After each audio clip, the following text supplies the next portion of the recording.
Good evening. Good evening. It is good for us to be here, and I'm really glad to be here. So thank you very much for the opportunity to share with you and to do so under these very bright lights that Gary has noted. But it is a pleasure to be here with each of you and to be here with Gary and also to be here with a mentor of mine, the Reverend Dr. Timothy Tyler, the pastor of Shorter Community AME Church here in Denver. If you don't know him and his people, get to know him and his people. Gary has given me, unfortunately, a remarkable blank check, but he knew that I was a Black Baptist preacher, so he at least told me how long not to speak. And so I'm going to run all the way up to that deadline, all the way up to that margin in this brief time that I have. But I do want to, when I come to have conversations like this, particularly around the topic of leadership, I don't feel competent enough to do so alone. And so I seek to tell the story of people from our community, especially those who I came to know in the context of the work with the Ferguson Commission, and even more so in the context of the Ferguson Uprising. And so I just want to give you a heads up that on the screen behind you, we'll begin to share some images, and you'll see some faces of people, but you'll also see some images of our experience in St. Louis in 2014. And some of those will be challenging images because we had a challenging reality, but I think they level set appropriately for the kinds of changing times that we find ourselves in as it relates to leadership and servanthood in our communities. And so with that warning, and just saying, and some folks it may be even a trigger warning, that there are some jarring images. They will rotate on a cycle by themselves. And so if it becomes too challenging and you need something great to look at, I'm over here. And then you might journey back to the screen. 2014 was the 250th anniversary of the city of St. Louis. It was our birthday. And so we decided that we would go and celebrate our birthday, so much so that we had these points. This was also, of course, a reflection point, a point of thoughtfulness where you wonder, should we do some planning? Should we do some thinking? Should we lay out a grand vision for our community going forward? We said, no, we're going to have a party. And so we decided to have a really great party. And because the crown jewel of St. Louis is Forest Park, in February of that year, because we were also born on Valentine's Day, yes, you cannot have a better story of origins. We were born in the heart of America on Valentine's Day, 250 years before. And so we had, in the heart of St. Louis in Forest Park, we had a burning love party. It was really an excuse for a way to warm ourselves up because it was February in St. Louis. We were trying to figure out how to have a party. So we had a big bonfire, and we began to celebrate the 250th anniversary of the city. And we began there, and we began to think about how we might celebrate. And different civic communities have this thing where you have statues that you put throughout the city. And so we thought, it's our 250th anniversary. We should do birthday cakes. And so all over town on really important corners, there were birthday cakes. At City Hall, there was a birthday cake. At under the arch, there was a birthday cake. At the First Emo's Pizza, this is very important to St. Louis people, there was a birthday cake. At Busch Stadium, where the Cardinals plays, there were birthday cakes. And my wife, this was our family activity all throughout the year. My family went, and there are pictures of my children, sometimes under duress, next to the birthday cake. We have maps of these things, and we began to celebrate who we were as a community and the things that we accomplished, and we decided we didn't need to do any civic planning because we had that kind of stuff all together and under wraps. And so because the city was having a birthday, we figured at Deaconess we would have a birthday.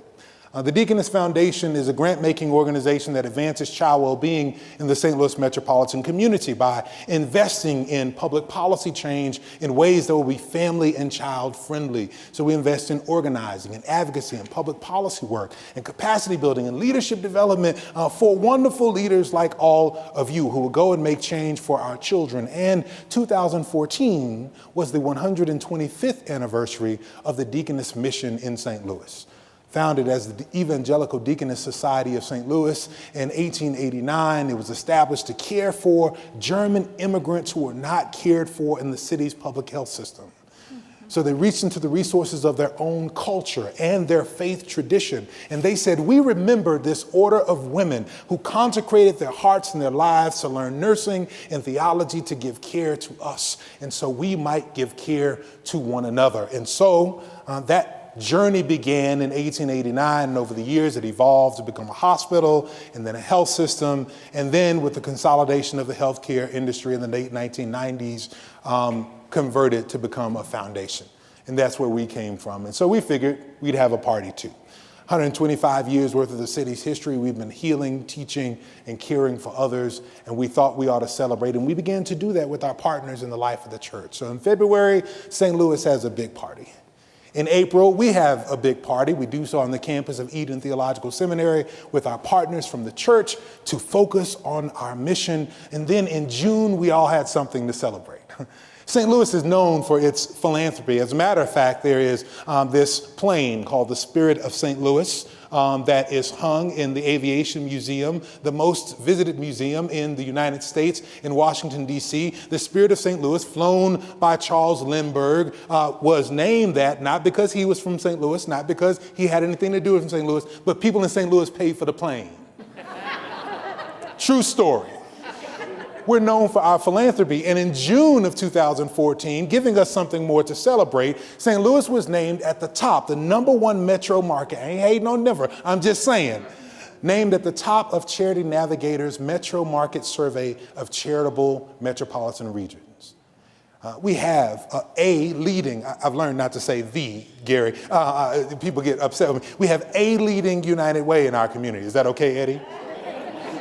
We have a leading urban league, the first urban league to receive a five-star ranking by the national office. We have a leading Big Brothers Big Sisters affiliate. We have Washington University of St. Louis that just completed a $3.3 billion capital campaign. I do believe they indeed have more money than God. A very charitable region, and that was honored by Charity Navigator in June of 2014. And so it seemed that we had much to celebrate. Maybe we were right when we said we didn't have to do any community planning. We have some things together. We should feel good about ourselves. We're caring for our children. But it's funny how the calendar works. Doesn't stop at February, doesn't stop at April, doesn't stop at June. If you're lucky, you make it all the way to August. And on August 9, 2014, we were arrested by a young man engaging a police officer. Young man by the name of Michael Brown Jr., who came into contact with an officer by the name of Darren Wilson. And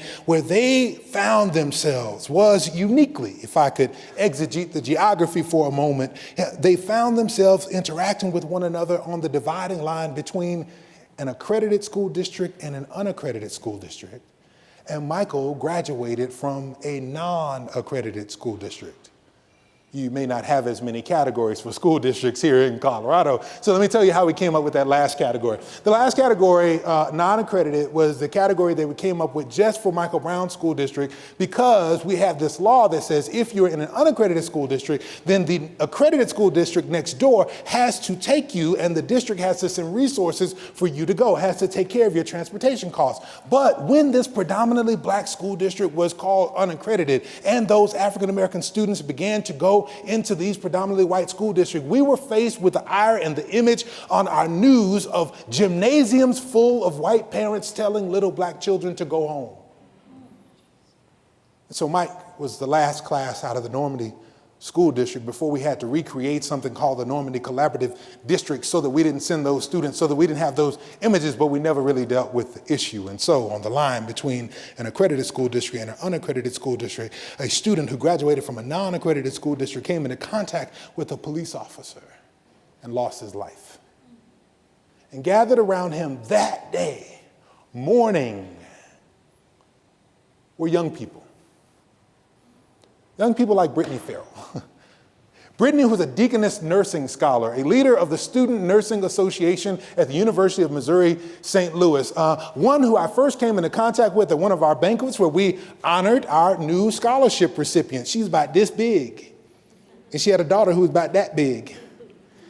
And she was going to school, she was a leader on campus, and she was an ambassador for her school, and she was doing all the things that we were told her to do. And she grew up in Ferguson, just blocks from where Mike lay on the ground. And Brittany came into contact that day with Rasheen Aldridge, a young man who deals with a developmental disability, and he worked at a place where they make sandwiches. They make your sandwiches for lunch, and I think the commercials say they make them freaky fast.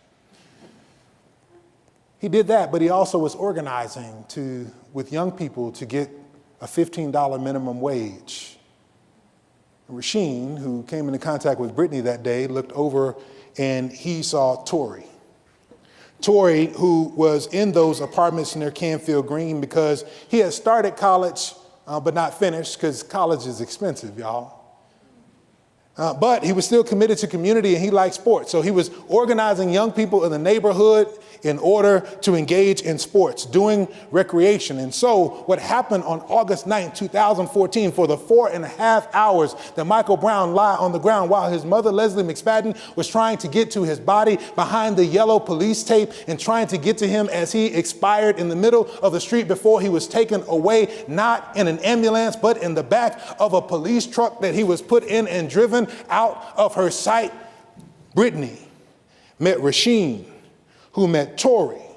And Tori decided after a while, we're not just gonna stand here, we're gonna go to the Ferguson Police Department and we're not gonna leave till somebody gives us some answers. And so they went. And after 2.5 hours inside, Tori came out saying that he didn't have the answers that he wanted, but they decided they weren't going back inside until somebody gave them some answers. And so as we consider this conversation about learnings on leadership with that kind of change, I want to argue first and foremost that part of what happened for us in St. Louis that may well be happening for the rest of us in the nation is that we are experiencing moral injury. I say this, my son taught me about this. We studied it during the Ferguson Commission process. We asked people questions about whether they had ever experienced trauma.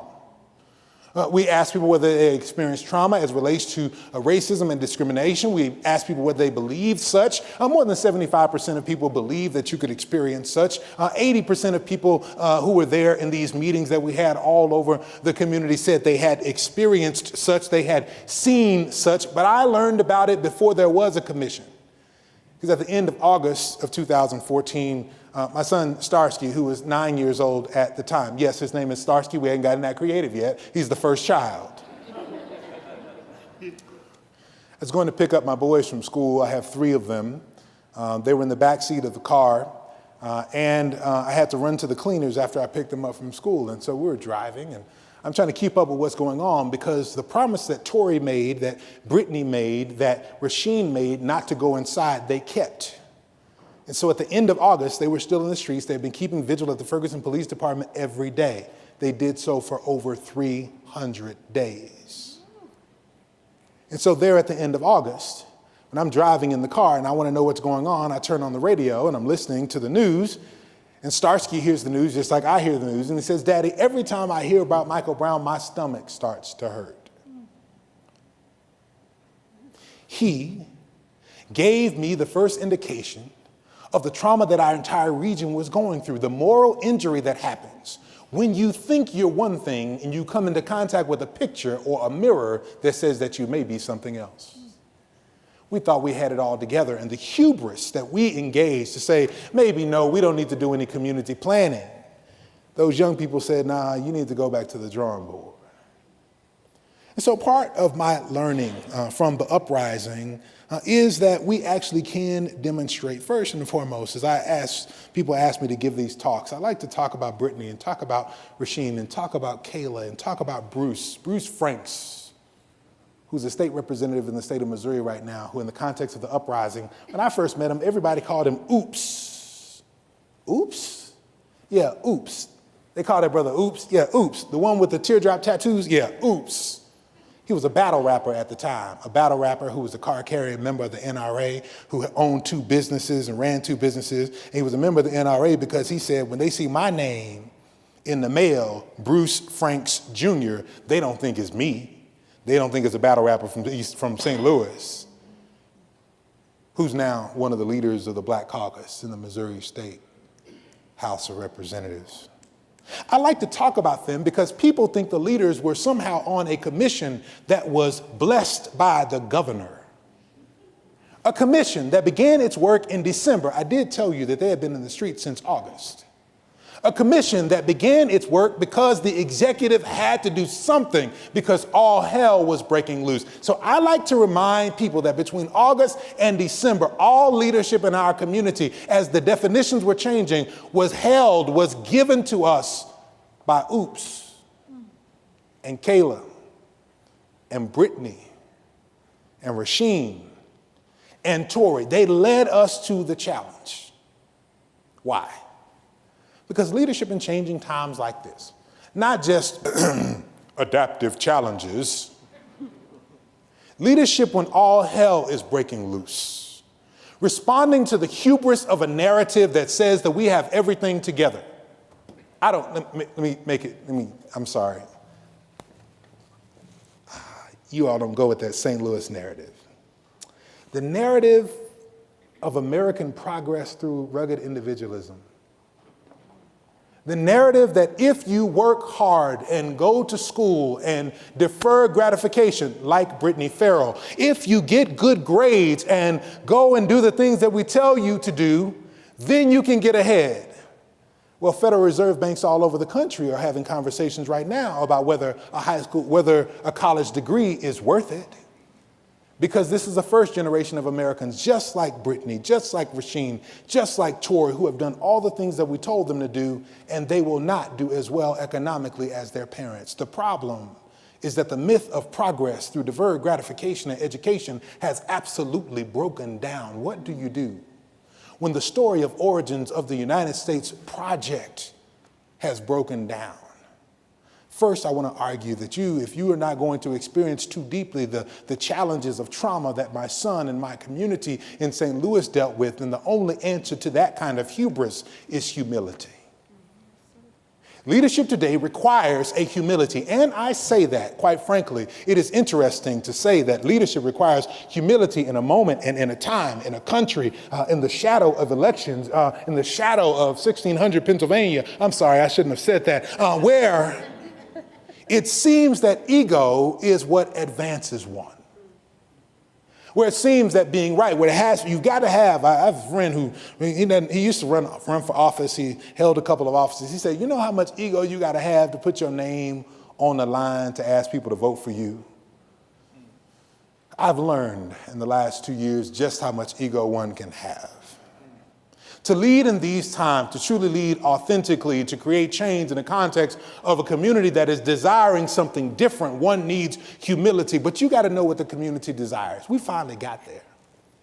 Through the Ferguson Commission process, we hosted more than 60 public meetings. We engaged more than 3,000 citizens. We mobilized more than 30,000 volunteer hours. First and foremost, because we needed to engage with humility. We had to decide that we didn't have all the answers. And that also meant that this process wasn't going to have all the answers.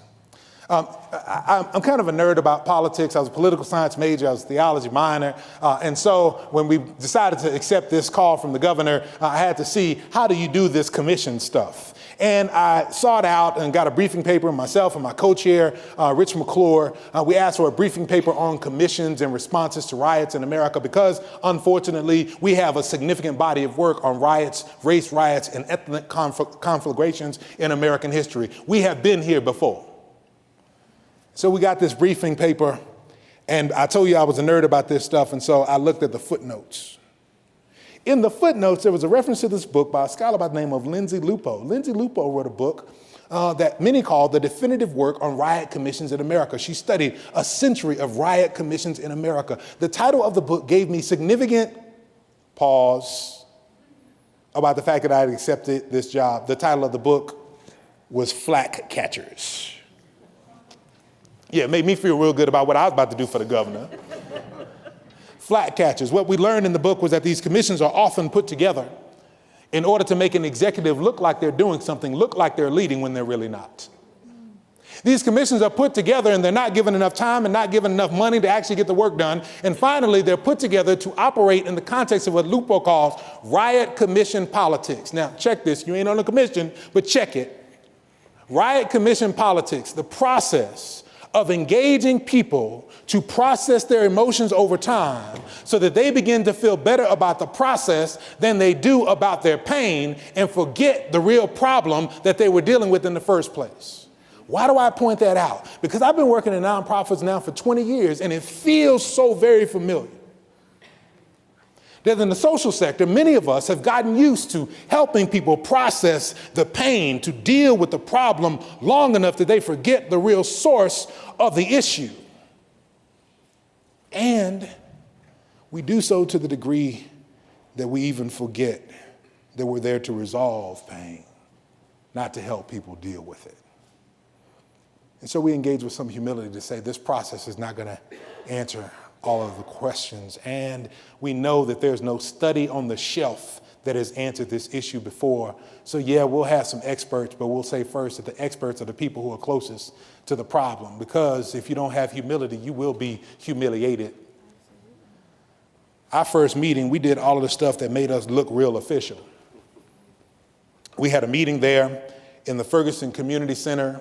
And at that point, the eyes of the nation were still upon us because we hadn't had the other 6, 7, 8, 9, 10, 11 other shootings of black people by police in the country and other places. So everybody was still looking at us. And so all of these cameras were there. There were more lights than this. CNN, MSNBC. And so we did the things you're supposed to do as respectable leaders of a commission. We had a long table. It had black skirts all the way down to the floor.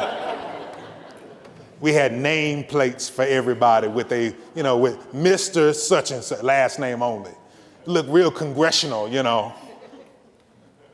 We started out, we felt like we needed to do the things that would help us to have. We got a briefing from the Attorney General's office on sunshine law because we were officially a state bureaucracy. We introduced ourselves to the community because we felt that they need to have a sense of who we were in order to trust the process. We got a briefing where we asked people to be thoughtful about what they wanted to get out of the process. We asked people to begin to prioritize the 9 things that the governor put in Executive Order 1415 that created the commission to tell us where we would begin our work. And about 2.5 hours into that, people started yelling from the back of the room, "It's time for us to talk."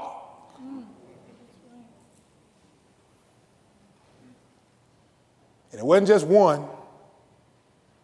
It was a brother over there and a sister crying over there, talking about having lost her son. And all of a sudden, we had to rearrange the furniture.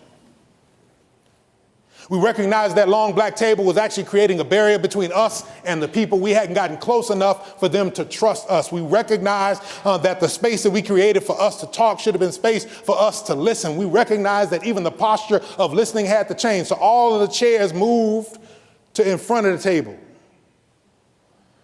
Some of us had to move into the audience and get close to people. I ain't gonna do that today because y'all wondering, he's like, I can't see you that well. We had to literally change our position.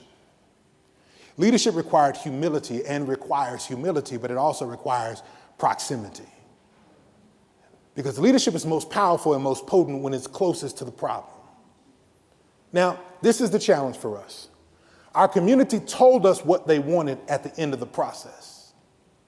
What I finally figured out was in order to get there, we had to walk a path to get there. We couldn't get to that thing that has become the parlance of the social sector over the course of the last 4 years because it has been pushed so deeply to it by the movement for Black Lives, by the immigration movement, by DACA, by Me Too. They've been pushed to this thing, but we couldn't get there unless we got close.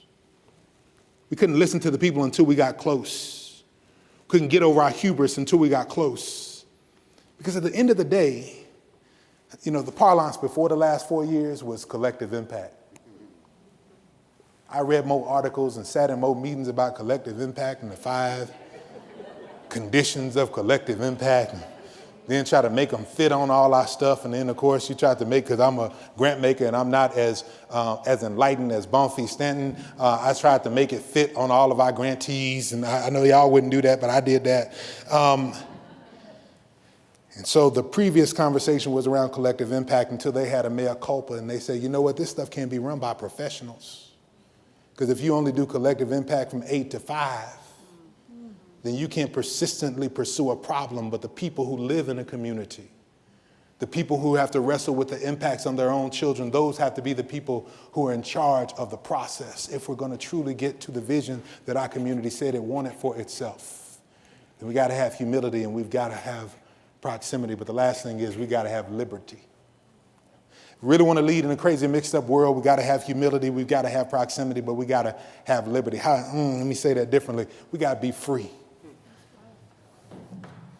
There ain't never been, that's bad language, I'm sorry, but it makes the point. There ain't never been an incarcerated person to let anybody else be free. There's never been anybody locked up who freed somebody else. And for the record, I think it was Fannie Lou Hamer say that nobody's free until we're all free. What do I mean by this? As I sit in a room full of social sector leaders, I suggest that you have to be free to be yourselves in the respective roles that you find yourselves in. Now, part of the challenge for me, I truly believe there ain't a job in the world that I can't do with enough on-the-job training. I believe that. But part of what was happening for me who became a foundation CEO at the age of 35 in my community, me who was the first African-American male to lead an independent foundation in my community, part of what I was doing was I was operating to show everybody that I could demonstrate the marks of the white Western dominant culture of philanthropy. That I knew the language of collective impact and organizational development such that I could lead community capacity building and capacity building within organizations within our context, that I understood the relative capacities and the organizational life cycle, that I understood how to manage a board and how to support it and to guide it even through a process from a traditional governance model to a Carver governance model where they might be focused on policy. I spent my time in the first 3 years trying to show everybody that I could do the job. And so I was constrained by the job description. I was constrained by what other people projected on the position, and I was trying to live out the reality of the 63-year-old straight white man who had the job before me. I was no wise free. In order for me to be operatively engaged in the leadership and freedom of the young people who were mourning on August 9, 2014, I had to let those shackles go. And I say the same for each of you. There's something in the job description that somebody told you got to live up to. And I'm just saying, if it's the right job for you, then you be you and let that play itself out. Because ultimately, you will begin to shape and mold it, not it shaping and molding you. Leadership in these times requires us to have humility, requires us to engage with proximity, and requires us to live in our liberty so we can get to the thing that our community said it wanted. I forgot to tell y'all what our community said it wanted. Our community said at the end of the day in the report that it wanted racial equity. The answer to the issues that we were dealing with would be racial equity, a vision. I'm a preacher, the eschatological hope. When we got everybody together, they said, this is what we hope for. We hope for a day in our region when people's zip code or people's race does not determine or predict their life expectancy and their life outcomes. We hope in this region that when you have contact with a police officer, you have just as much opportunity to walk away as anybody else. We hope that in this region, you have the capacity to grow up and live better than your parents. We recognize that our region was 42nd. Raj Chetty from Harvard University says we were 42nd in economic mobility. It was harder to get ahead in St. Louis than almost any other place in the top 50 metro areas in the country. And we had the hubris to say that we didn't need to do some community planning. We had enough jobs we could see from the map in our community for everybody to work, but the people who needed the jobs couldn't get to the places where the jobs were because we hadn't invested in transportation-oriented development, but we didn't think we had to develop a plan. There was enough education in our community to educate everybody, but because there are two significant indicators of racial segregation in our community in the nation, one is the number of municipalities per 100,000 people, another is the number of school districts per 100,000 people, and we're the only metro area that was in the top 3 in both categories, but we didn't have to do no planning. But once we went and listened to the people, engaged some humility, got close to the issue, and then decided to be free, the people told us what we want is for you to release these shackles of racial discrimination in our community. What we really want is racial equity, and in a country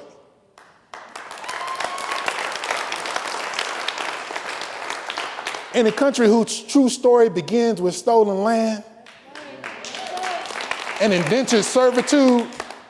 I figured if we didn't just listen to 3,000 people, but we listened to 300,000, or we listened to 3 million, or we listened to 30 million across the United States, they might have the same hopes as the people in St. Louis did.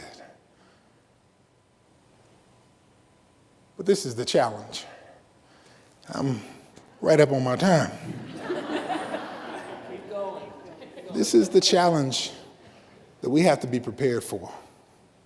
That if we engage deeply with humility and we really give ourselves over to proximity and we're willing to stand in our liberty, we might find in the conversation about leadership that we are not the ones that we've been waiting for. And then this project of leadership had turned on its head. I offer this because I'm a preacher and I haven't gotten to preach yet. So I preach on the way to my seat.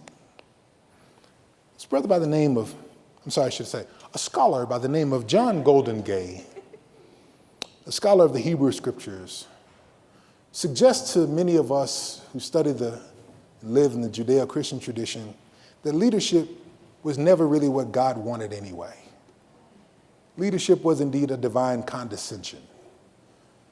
In some of these Old Testament stories, you see people asking for a leader. We want to give us a leader. We want a leader like the other people have a leader. See, they told me it's my time.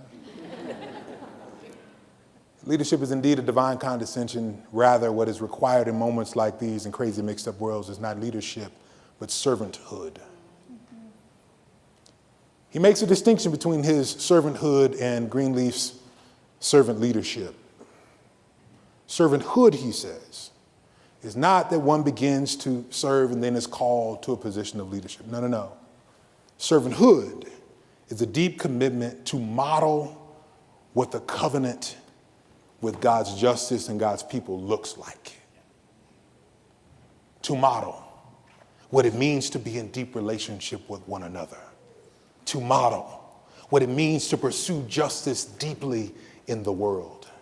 To show people and give them a glimpse of what another realm could look like, what an equitable community could be, what subordinating your own ambitions so that others who are closer to the problem might resolve it could look like. And so, if we are not the ones that we've been waiting for, and I don't know y'all well enough to know that you're not, so don't say that I just told people that I came and told y'all wasn't great leaders. But I realize that I'm not. I'm a placeholder. One of my favorite movies, there's this character by the name, I love the way they name these characters. The name of the movie is Gladiator. The primary characters are these dudes named Maximus and Commodus.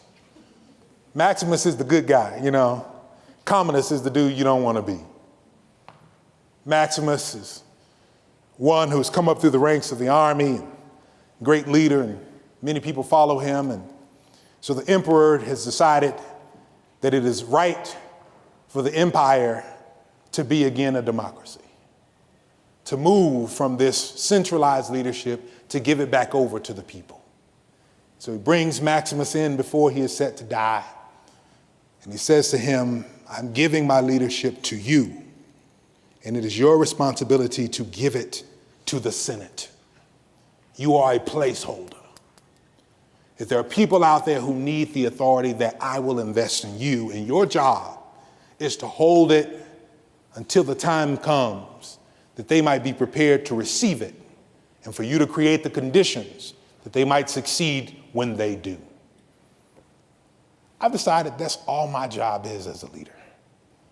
If there are people like Kayla and Brittany and Rasheen, it's my job to hold stuff in place and hold in play and lift their names as they are developed in a way because they're closer to the issues and I'm only a steward, and I'm only a placeholder.